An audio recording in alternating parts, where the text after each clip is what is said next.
ஸ்ரீ போகர் வாழ்வியல் சித்தாந்த மையத்தில் இருக்கும் அனைவருக்கும் வணக்கம். எல்லாரும் எப்படி இருக்கீங்க? சூப்பரா இருப்பீங்க. இன்னைக்கு நம்ம ஒரு அற்புதமான டாபிக் பார்க்க போறோம். என்ன அப்படின்னா ஓமம் வளர்த்தல். நிறைய வீடுகளில் வந்து ஓமம் வளருங்க.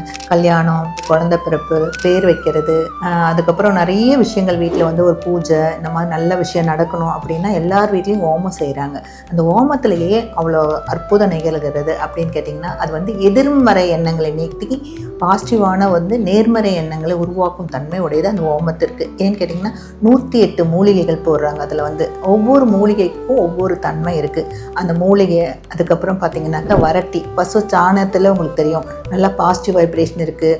அதில் வந்து நெகட்டிவிட்டியை போக்குற தன்மை இருக்குது. ஸோ அதனால அந்த பசுவோட சாணம் வரட்டியாக போட்டு அந்த மூலிகைகளை வச்சு அதுக்கப்புறம் சமத்தி குச்சி அப்படின்னு சொல்லக்கூடிய அரசு, வேம்பு, மா இலை அந்த மாதிரி நிறைய மூலிகைகள்லாம் போட்டு அந்த இடத்துல வந்து பார்த்திங்கனாக்கா வெள்ளை அருகு இந்த மாதிரி மூலிகைலாம் போட்டு அதில் போட்டு நெய் ஊற்றுவாங்க. நெய்க்கு உங்களுக்கு தெரியும் ஏகப்பட்ட அற்புதமான நல்ல பாசிட்டிவிட்டியான உணர்வுகளை கொண்டு போகும். அற்புதமான பலன் இருக்குது. ஸோ அப்போ அந்த மூலிகையெல்லாம் போட்டு அந்த ஓமத்தை வளர்த்தும் போது வீட்டில் உள்ள எதிர்மறை எண்ணங்கள்லாம் போகும். அதில் வந்து சாண்டிங் பண்ணுவாங்க. இப்போ கணபதி ஓமனா கணபதியை பற்றி, லக்ஷ்மி ஓமனா லக்ஷ்மியை பற்றி, நாராயணன் இந்த மாதிரி எல்லாமே ஒரு வேத மந்திரங்கள்லாம் அந்த சாண்ட் பண்ணி அந்த பாசிட்டிவ் வைப்ரேஷன் உருவாக்கி அந்த மூலிகைகள்லாம் போட்டு பண்ணும்போது அந்த இடத்துல வந்து ஒரு அற்புதமான ஒரு சக்தி ஓட்டமாக மாறுகிறது. அப்படியே அந்த சக்தியான எனர்ஜி என்ன இருக்குன்னா வீட்டுக்குள்ளே நம்ம வந்து எப்பயுமே நிறைய வீட்டில் பார்த்திங்கன்னா டென்ஷன், டிப்ரெஷன், கோவம் வீட்டுக்குள்ளே பேசி பேசி எல்லா அலைகளும் என்ன இருக்குன்னா செவ்வூரில் வீட்டில் எல்லாம் பரவி இருக்கும். இந்த ஓமம் பண்ணும்போது அந்த எதிர்மறை அலைகள் எல்லாம் நீக்கிவிடும். இது பார்த்திங்கனாக்கா ஜப்பானில் வந்து அந்த பெரிய ஒரு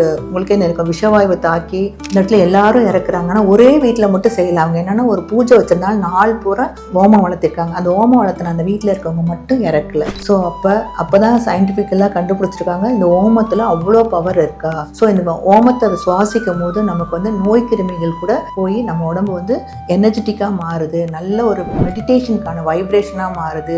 ஸோ மனசும் உடம்பு ரொம்ப ரொம்ப அற்புதமாக இருக்குது. ஸோ நீங்கள் வீட்டில் கூட நம்ம வந்து சின்னதாக அக்னி ஓத்திரன்னு கூட சின்னதாக கூட செய்வாங்க. வீட்டில் நீங்களே கூட அதை செஞ்சு பசு மாட்டு சாணத்தை வரட்டி எடுத்து தட்டி வச்சு காய வச்சு அதை எடுத்து கொஞ்சம் போட்டு அதில் கொஞ்சம் நெய் ஊற்றி கற்பூரத்தை வச்சு பற்ற வச்சு அதில் கூட வந்துட்டு ஒரு சும்மா சின்னதாக ஒரு சாண்டிங் ஏதோ பண்ணிட்டு வந்து பண்ணிங்க. எல்லாம் குச்சி இந்த மாதிரி மூலிகை ஓமெல்லாம் கடந்தனா கூட போட்டுட்டு ஒரு காலையில் ஒரு தடவை நல்ல சூரிய உதய ஆரம்பத்து நேரத்தில், சாயந்தரம் சூரிய மறைய நேரத்துலலாம் இந்த மாதிரி பண்ணிட்டு வந்தாலும் வீட்டில் பாசிட்டிவ் வைப்ரேஷன் ஒரு 48 நாள் பண்ணி பாருங்கள். ஒரு சாண்டிங்கோட பண்ணி பாருங்கள். நீங்கள் நினைத்த காரியம் அற்புதமாக நடக்கும். ஸோ அந்த கங்கை நதியோர கரைகள்லாம் பார்த்தீங்கன்னா நிறைய ஓமம் வளர்த்துவாங்க. அந்த ஓமம் வளர்த்தி அந்த சவுண்டு, அந்த மந்திர உச்சாடங்கள்லாம் கேட்டுக்கிட்டு அந்த நீரும் பார்த்தீங்கன்னாக்கா அப்படியே புனிதமாக மாறும். அந்த இடமே வைப்ரேஷனாக இருக்கும். நீங்கள் எல்லா இடத்துலையும் நதிகள் எல்லாமே ஓடுதானே அந்த ஓமம் வளர்த்தி அந்த இடத்துல பாசிட்டிவான மந்திரங்கள் சாண்ட் பண்ணும்போது அந்த நீர் இன்னும் சக்தி வாய்ந்ததாக மாறி அது ஒரு புனித நீராக மாறுது. ஓமத்தில் கூட பார்த்தீங்கன்னா கலசம் வீட்டில் வைப்பாங்க.